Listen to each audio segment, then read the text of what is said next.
Today on Ag News Daily. Yeah, we've done something a little different this year. So are you going to burn more gallons of propane? Absolutely. But does it cost you any more money? No, it'll probably cost you a significant amount less. Good. Happy Friday, August 29th. This is another edition of the weekly Ag News Daily podcast. Delaney Howell joined today with Michelle Stangler as Tanner is on his way home from the Farm Progress Show. And it sounds like it was a perfect week to be in Decatur, Illinois this week, Michelle. And we're going to be talking about all things Farm Progress Show later on here in the program. Yeah, it definitely feels like fall college football, like Tanner mentioned last week. Iowa State won, and my Badgers won last night. So it's definitely full force into football and sports this fall. It certainly is. It's getting a little crisp outside. I like it. And the outlook here for weather is going to stay mostly dry through the southern plains and Midwest. And we're going to see maybe some rainy patterns beginning to shift east into the Delta. The Canadian Prairie faces hot, dry conditions, however, so I know that's increasing the risk of wildfires. In the southern Midwest, dry weather is starting to take a toll, however, as cooler air is hanging around into next week, with only scattered showers expected, but most areas remain pretty parched.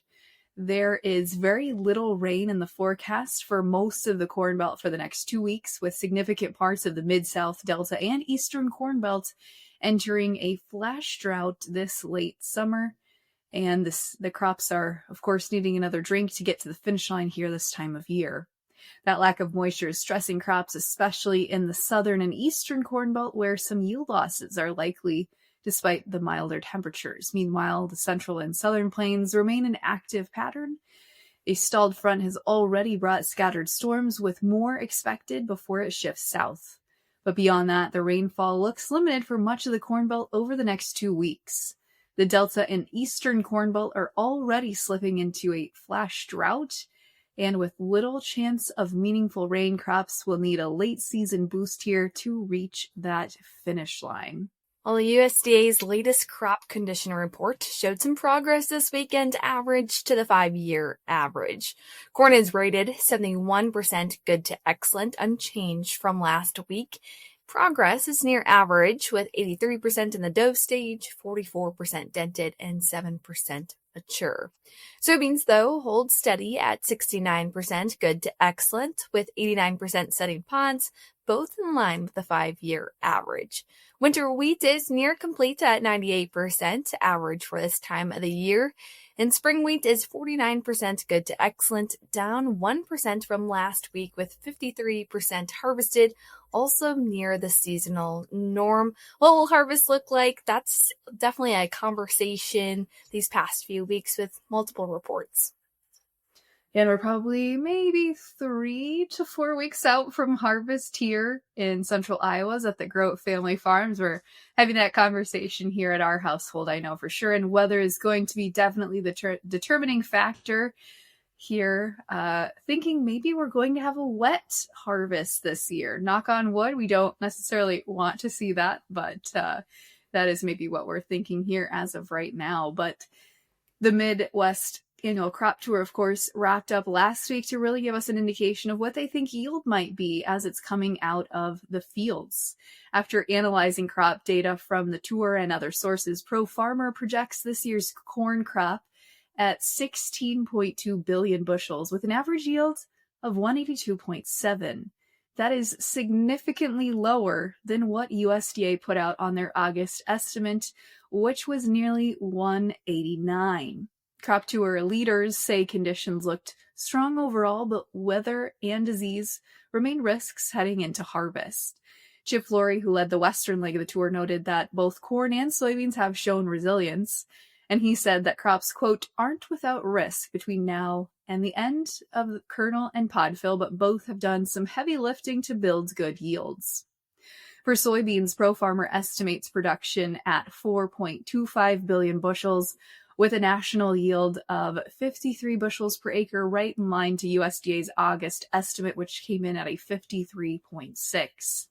So while the numbers point to a solid crop, Still, a lot depends on how weather and disease pressure play out here over the next few weeks as we head into this final and very significant stretch of the growing season. Now, like mentioned, we did cover a lot of those specific states' conditions last week on the podcast, but something interesting shared later in the week was when Lake Acre Eastern Leg leader of the Pro Farmer Crop Tour says he was impressed by the state of Minnesota, stating the state was really impressive, and continued, "We've only ever had 2 states that average over 200 bushels on the tour, and one of those was Illinois in 2024, and now Minnesota this year. Biggest yields they saw all week." He also thinks the West just looked really healthy on corn, and the beans saw more disease pressure. The East was really dry, and they looked towards West on the eastern side. They stumbled upon quite a bit of disease, and he thinks that is one of the big stories of last week's crop tour. Unprecedented was a term he used to describe the amount of southern rust seen in cornfields they visited, so we'll continue to see what those diseases look like as we prepare for harvest.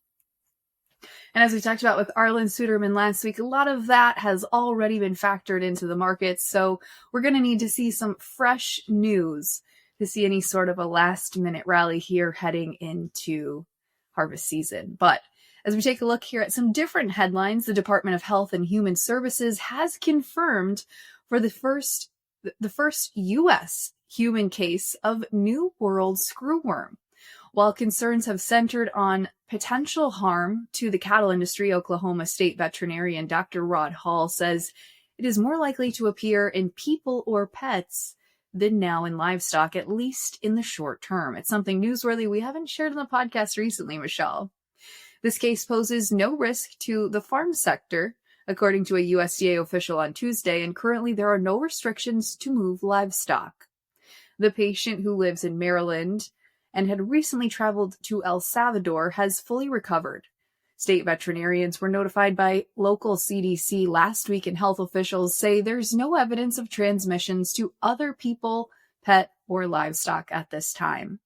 Colin Woodall, CEO of the National Cattlemen's Beef Association, said there was a human case in the United States last year in 2024. Previously, there was one back in 2023 as well. We also know that one happened back in 2014, and all of them have been very similar. These were individuals who traveled out of the country that had New World Screwworm, brought the larva back in with them, and then when the pain got unbearable, they went to seek treatment, and then the CDC was engaged. It was identified, and those larvae were destroyed. That just sounds like a nasty thing to deal with overall. The case was confirmed August 4th, but not publicly reported to the CDC until August 24th, also raising some concerns from the cattle industry. RCAF USA CEO Bill Bullard criticized the lack of disclosure, saying independent livestock producers depend on federal agencies to alert them quickly about foreign pests that could threaten U.S. herds. So getting a lot of pushback there, but good to see that that person has recovered. And yes, when you hear the word larva, you just think, ooh, that does not sound good at all. Yeah, it's something we've been following every week, so we'll continue to follow that. But the Federal Reserve's 9th District, based in Minneapolis, reported that while weather has been favorable for crop production, low commodity prices and high operating costs continue to squeeze farm incomes. In the Fed's second quarter ag credit survey released earlier this week, 91% of agricultural lenders said farm incomes declined from a year ago, with many citing grain prices as a major concern. Weaker cash flow led to a sharp rise in loan demand, while loan repayments dropped and more loans required renewals or extensions. Farm spending also slowed, with lenders reporting reduced purchases of capital equipment and household goods. Interest rates on farm loans edged slightly lower but remained elevated, while cropland values were mixed and cash runs slipped compared to last year. The financial strain, though, is reflected beyond the 9th District as well. A separate rural mainstream index survey from Creighton University found 6 in 10 banks' CEOs supported a Federal Reserve rate cut at the September meeting. That came as the index fell below growth neutral in August, with bankers worrying about the economic impact of low ag prices and ongoing trade tariffs. And there is certainly a lot of trade news this past week. There certainly is, and we will get to that here in just... the next story. I spoke too soon. The senior Chinese trade negotiator Li Qinggan has been reported on to have traveled to Washington, D.C. this week to meet with U.S. officials, a United States government spokesperson said to the Wall Street Journal earlier this week. The visit follows sharp words from China's ambassador, who told a soybean industry event in Washington, D.C., that U.S. protectionism is damaging agricultural cooperation between the two nations. The tensions come as both countries agreed this month's latest tariff truce for another 90 days. Existing tariffs remain steep, with 30% on Chinese imports to the U.S. and 10% on U.S. goods headed to China. For agriculture, the impact is especially sharp. Chinese buyers have largely avoided U.S. soybeans, which now carry a 23% tariff, leaving American farmers struggling with fewer export opportunities. Mike Steenhoek, the executive director of the Soy Transportation Coalition, says that a serious blow because China is an ideal customer. He points to the country's massive population, rising incomes, and strong demand for pork, which requires soybean meal for feed, and widespread use of soybean cooking oil. Those factors have made China the single most important export market for U.S. soybean growers. Also of note, U.S. tariffs on India officially doubled this week to 50%, taking effect as planned following a failure to reach an agreement to postpone. However, some of the largest sectors of Indian exports to the U.S. are exempt from tariffs, most notably pharmaceuticals, electronics, and energy-related exports. Continuing on the trade front, we also know that agricultural groups are largely praising the new U.S.-European Union trade framework that was announced on August 21st. The deal ties tariffs on European vehicles to EU action on lowering barriers for American farm goods. Under the agreement, the U.S. will keep a 27% tariff on European cars until the EU passes legislation to reduce duties on the U.S. exports such as tree nuts, dairy, fruits and vegetables, seafood, and pork. Once that happens, U.S. tariffs on EU vehicles will drop to about 15%. The EU has long held a $17 billion agricultural trade surplus with the U.S., exporting $29 billion in products last year, while U.S. ag exports to Europe remain stuck near about $12.5 billion annually. So certainly a trade deficit there.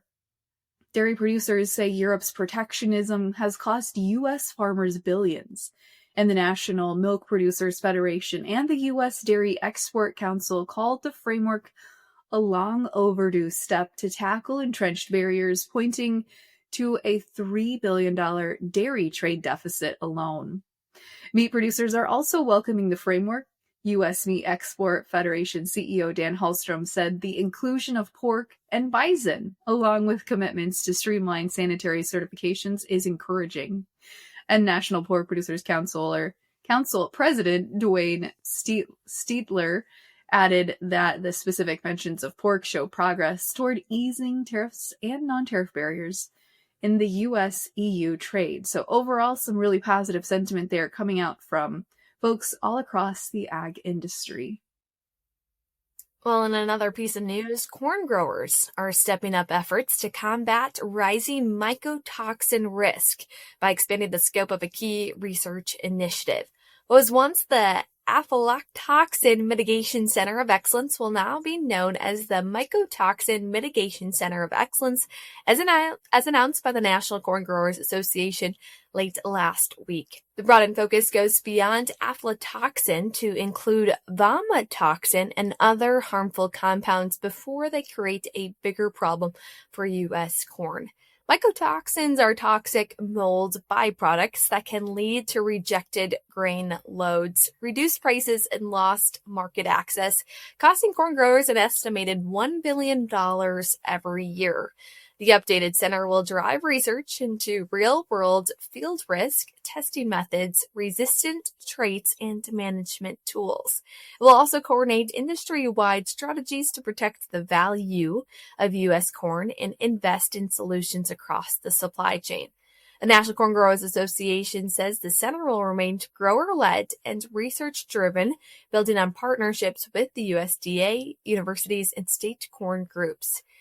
NCGA has also launched a national coalition to rally the broader industry, underscoring just how costly and widespread mycotoxin risk can be across the corn value chain. So looking forward to what some of that research will come out of that facility. Well, in some consumer news, the USDA's latest food price outlook projects grocery bills will keep rising in 2025, but at a more typical pace. Overall food prices are forecast to climb 2.9% this year. Prices at the grocery store are expected to increase just 2.2%, while restaurant and food service prices will rise faster, up 3.9%. Looking ahead further, the USDA's Economic Research Service predicts food prices will grow more slowly in 2026. Overall food costs are projected to rise 2.2%, with grocery store prices next year up just 1.2%, and food away from the home up 3.3%. In the short term, prices are still shifting from month to month. From June to July, USDA says grocery prices fell in 8 categories, rose in 6, and stayed steady in 1. Beef, pork, veal, and fresh vegetables saw swings of more than a percentage. Eggs and fresh fruit dropped by more than 1%, and pork prices jumped by about 1.3%. Additionally, when retail prices for any product reach record high levels, the demand usually plummets quickly, but U.S. beef appears to be the exception to that basic rule of economics. Retail grocery stores' prices for beef skyrocketed and showed no signs of descending, but demand hasn't softened. A new report from CoBank, released earlier this week on the 25th, says the allure of beef, even at high prices, is likely the result of several factors currently shaping consumer buying behaviors. The all-fresh retail prices surged by 9%, hitting $8.90 per pound. CoBank says improvements in beef quality and the increased availability of premium-grade retail cuts at retail have played a big role in driving demand. The U.S. beef industry is producing a much higher quality of product today than it did 30 years ago, and Brian Ernst, leading animal protein analysis, says access to high-quality beef has never been better, and American consumers have developed a taste for it. So a lot of interesting things happening on that consumer news front. Well, as we talk about supply, on the cattle side, cattle and calves on feed for slaughter in U.S. feedlots with 1,000 head or more has totaled 10.9 million as of August 1st. That's down 2% from a year ago and marks the lowest August level in 8 years, according to industry sources. That report came in close to pre-report estimates at 98.1%. State-level trends showed some mixed results, while where we saw northern feeder areas posted gains compared to 2024, while southern feedlots fell well below last year's placement levels. The drop in the south is linked to the closure to the U.S. border to Mexican feeder cattle imports, largely due to New World Screwworm. Looking at major states, Texas placements were 75% of last year's total, Colorado 76%, Nebraska 98%, and Kansas and Iowa posted increases at 102 and 118% respectively. July feedlot placements totaled 1.6 million head, 6% below a year ago. So, Michelle, as we were just talking there, even with a tighter supply chain, beef prices continue not to seem to be affected here. Demand continues not to seem to be affected. Mm-hmm. And like you mentioned earlier in today's episode, we are sharing a lot from the Farm Progress Show this week. We've got the latest of what some of those new product launches were, where agriculture companies often unveiled that and new technology for farmers. So Delaney, why don't you kick us off at some of the highlights from this year's show? Well, certainly Farm Progress Show, you think about the place to be Commodity Classic and Farm Progress Show really are two of those shows every year where we see new technology, new equipment coming down the pipeline. That certainly was the case this year as well. Case IH is expanding their lineup of equipment and technology. Highlights include this year for Case the introduction of its most powerful tractor yet, the Steiger 785 Quad Track, and the return of the Farmall M. At this week's Farm Progress Show, Case IH is showcasing additional launches including their Farmall A and C models, as well as the RB6 variable chamber round baler aimed at improving productivity for both livestock and cash crop operations. The brand is also unveiling a wide range of solutions at Farm Progress Show designed to maximize uptime, simplify operations, and improve overall productivity and profitability. Another one was Alliance Tire unveiled the world's largest agriculture tire, the IF 1400 45R32 CFO AgriFlex 372 at the Farm Progress Show. Developed in partnership with JMN Manufacturing, the tire delivers record-breaking, they say, load capacity with a 207 load rating and a footprint designed to reduce soil compaction, ideal for the company's new grain cart. Fendt is showcasing its next-generation high-horsepower tractors and its first-ever stack-fold planter at the 2025 Farm Progress Show this week in Decatur. The company unveiled the 1000 Vario Gen 4 tractor alongside the new Optimum planter, highlighting innovations aimed at improving efficiency and productivity, they say, for modern farmers. John Deere also announced that its entire line of Tier 4 engines is now approved for B30 biodiesel, increasing the previous limit from B20. That was pretty interesting to see as well. And Kloss had a big show this season as well, unveiling several new machines for 2025. In California earlier this year, the company introduced 4 new Jaguar 1000 series forage harvesters, the 1080, 1090, 1100, and 1200, offering horsepower options from 850 to 1100. Kloss also announced updates to its Lexicon 8000 series combines. The new 8500 model, available in wheeled or tracked versions, delivers the same 506 rated horsepower as last year's 8600 with 549 maximum horsepower. Meanwhile, the 8600 model receives a 50 horsepower increase, moving it into a Class 9, and the 8700 gains 20 additional horsepower. All Lexicon combines, including the 7000 series, will now be powered by MAN engines, reflecting Kloss's ongoing focus on performance, reliability, and efficiency for, again, the modern grain operations. That's a lot of power in that machine. Yeah, quite a bit of new things that were happening at this week's show. And one announcement that I'm really excited about from this week's Farm Progress Show came from the Propane Education and Research Council, which replaced diesel generators at the show with propane to power clean, efficient cooling systems across the grounds. Our own Tanner Winterhoff caught up with Mike Newland of the group in Illinois, the council's director of agricultural business development. Mike's passion for this work truly comes through. So let's take a listen. Hanging out with an old friend of the podcast and of mine personally. Excited to bring Mike Newland with PERC back onto the podcast. Welcome back. Thanks, Dan. Appreciate it. Good to see you. Remind the listeners, what does PERC stand for? Propane Education Research Council. So the folks that are listening, we're a nonprofit. Think of us like the corn growers or the Soybean Association. We're a checkoff program for the propane industry. And remind them what your role is. So I wear a couple different hats. Director of Agriculture Business Development. So what does that mean? That means I work everything in ag. And then I also take care of the commercial mowing markets and the off-road markets. We sell a lot of propane into the off-road space, especially in the flooring and concrete industries. That's not two industries I thought you'd bring up at the Farm Progress Show. How about that? Yeah, it's kind of neat. It's so universal as a fuel. Yeah. That it can be across the board. And especially, once you get inside, it's really the fuel of choice for obvious reasons. We don't have the emissions problems that some other folks have during contained environments. If these pulling tractors were propane, we wouldn't have to keep dusting the tabletop off with the soot that falls down. But it's always excited to get caught back up. What you guys have going on at the show? So let us know a little bit about what's going on right now. Yeah, we've done something a little different this year, and I guess that's why we like the opportunity to talk about it. Our organization on a show like this, I feel like we can kind of get lost. I mean, it's a big show, a lot of big companies, and we just don't have those types of budgets. So we're always looking for unique ways to make a big splash, if you will.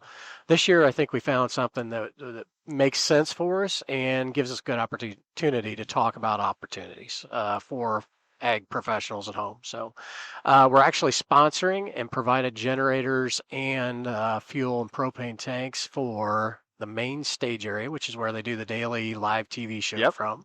So Max Armstrong and Mike are down in that building. And then also in the media tent. So I figure if we take care of the media folks, we usually get some pretty good press. So our generators are down there. They're running nonstop. We're powering the air conditioners that take care of those two spaces. Absolutely. And after Boone last year, I thought that was a great idea. This year, I woke up to 50 degrees. 74 right now. I know. It's still lovely inside those buildings, but yeah, Mother Nature's taking care of a lot of it. Or I guess maybe we could take credit and we say we're cooling the entire Midwest with propane. Yep, it is. It's been a beautiful day at the show. Should be a beautiful day tomorrow. Thursday might get a lot more use. Yeah, I understand that could be the case. So, but if that happens and you're at the show on that day, by all means, stop down, take advantage of the free air conditioning. But what a neat way, like you said, to take care of the press, hopefully get good media out of it. But beyond that, it's a live demonstration of how propane is clean. It is. Well, a few different things. And I don't know, I think agriculture kind of gets our fuel. 800,000 farms have propane on them. So I'm in a pretty unique spot in that I lead a market for the organization that kind of gets who we are and what we can do. But we're also highlighting power generation in all markets. And we only get, if there's a new confinement building barn, we're only going to got a 50-50 shot with us or diesel. And I think a lot of people default to high horsepower and they immediately think diesel. And we've got generators well over a megawatt running all over the world. And we can do some big things horsepower-wise with propane. And that's really what we wanted to show off. We got a 300 kW generator down there running those 4 air conditioners, and it's just zinging along, purring along. Yeah, I mean, you and I have talked on multiple occasions. Just the reliability of propane is second to none. Yeah. And especially if you've got a backup situation for power, you don't know when that's going to run. You don't know how long the fuel's going to sit there. It's an ideal fuel, especially if you've already got propane on the farm. You can tap into it, and then you're always turning that tank over anyway. Yep. You run a diesel generator, it might sit there for a year plus, and other than maintenance starts, it may not run at all. And that's not a great situation for when the power really does go out and you do need it. And I know it's always been fun when Delaney and I get to talk to you, but then when I talk co-hosts on Farm for Profit, that there's uses on both of their acreages and their farms to where that backup and having it turn on when it needs to turn on has been extremely important. It is, and we're seeing more and more of that. If folks want to do a little research, Department of Energy dropped a really cool report on July the 7th, I believe, talking about the grid, talking about the instability of the grid, and talking about all the power plants that we're getting ready to retire and all the new uses, the AI uses that are really intense for electricity and what that grid looks like in 2030. They've got kind of a grim outlook, and they're talking like 10x the power problems in 2030 that we've got today. Well, 2030 is not very far out anymore. I was just doing some simple math, and it's pretty close. Yeah, so, I mean, you start taking, I'm sure the coal plants are coming offline, and we're just not adding enough. And for folks who don't pay attention, AI searches on the internet take about 10x the power to do versus a simple Google search. So every time, you're creating a cool little meme on one of your AI platforms, it is intense for the electricity demand, and we're seeing more and more of that. Everybody's using it, and I do too. So Our team uses it absolutely, religiously. It's a absolutely. tool that's made us most efficient. I know that it's used across our audience base, and it's a convenience factor, Sure. but there is a cost. Yeah. And we're seeing some of those projects, those data center projects, coming our way as well. At least we're getting the opportunity, and those are, you know, dozens and dozens of generators for the data centers. So if they go offline, it's got to be ready immediately and be ready to run full time until they can fix the issue. So Yep. it's an interesting market. It's an interesting market for all of us, and then we get into some other very specialized things in the power market, if you will. Combined heat and cooling systems.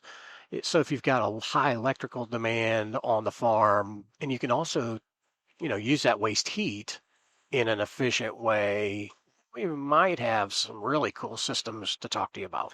Yeah, because I know the conversations we've had about how efficient it is, right? Being able to put it to work for you. But I didn't think about it in the alternative crops industry. This is used a lot on fruit and vegetable side of things when you involve a greenhouse. Yeah, absolutely. We're running it for heat, CO2 enrichment, all those types of things get used in the greenhouse space. And yeah, it's a great fuel. And I think everybody, if you've got diesel around, and I'm guilty too, I'm used to diesel.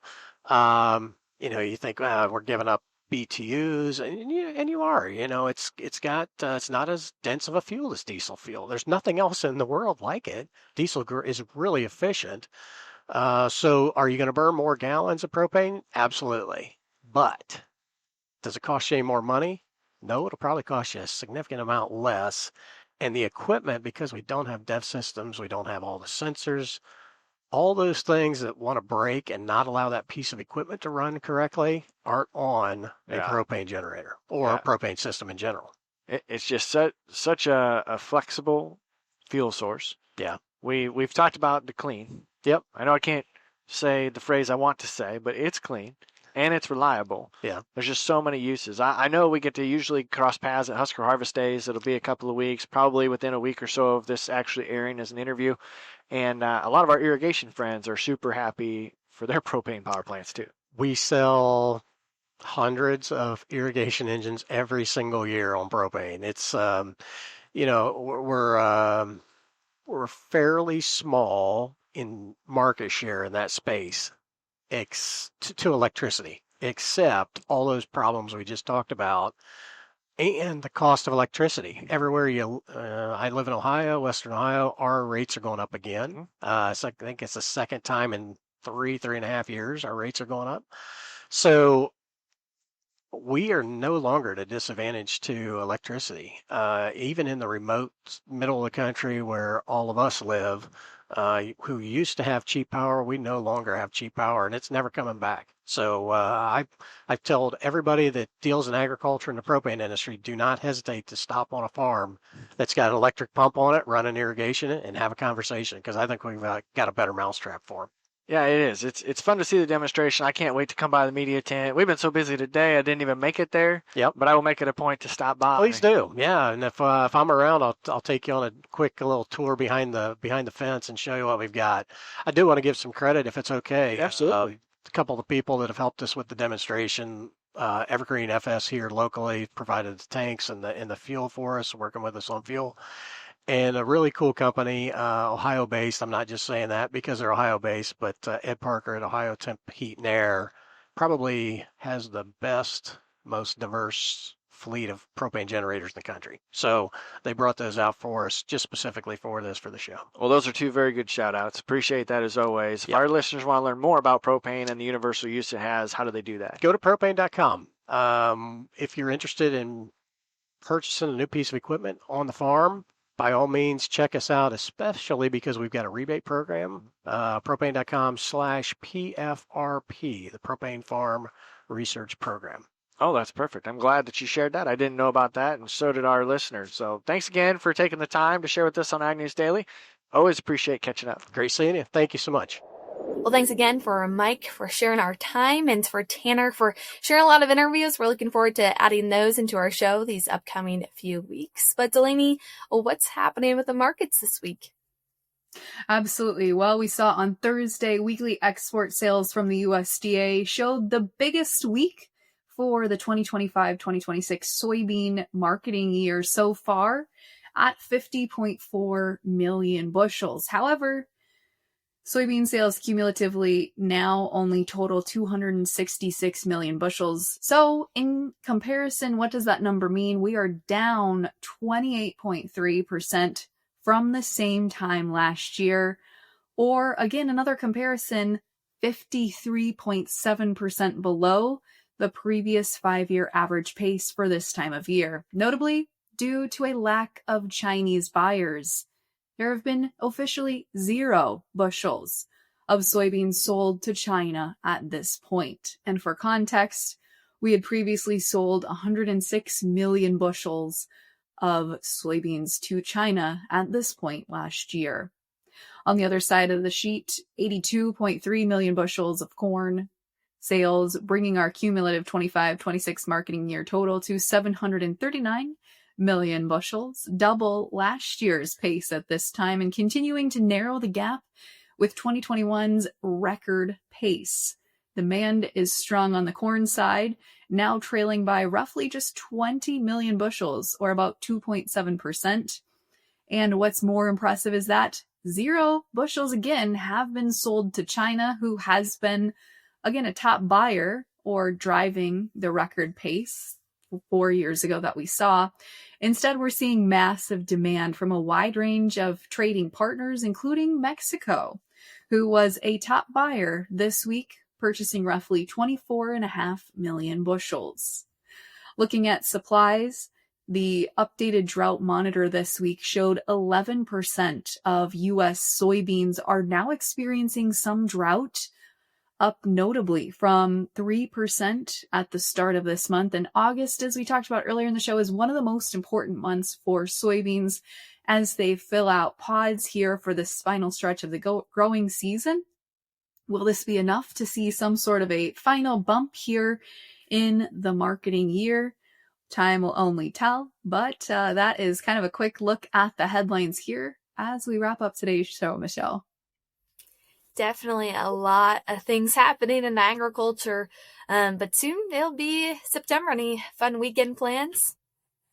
That's right. It's Labor Day weekend this weekend, so markets will be closed on Monday. We'll see a long holiday weekend, and might be interesting to watch today on Friday how traders are potentially shoring up positions as we head into a new market month and new trading month here as well. But no fun plans for me, Michelle. I honestly keep forgetting it is Labor Day weekend. So what about you?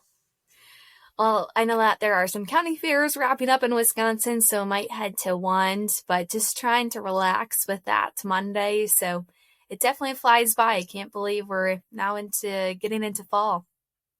Fall is here, and we are excited to continue to stay in the cab with listeners this harvest season. You can find us across every major podcasting platform and YouTube, of course, and find us on every major social media platform as well. But with that, Michelle, what do you say we let the people go?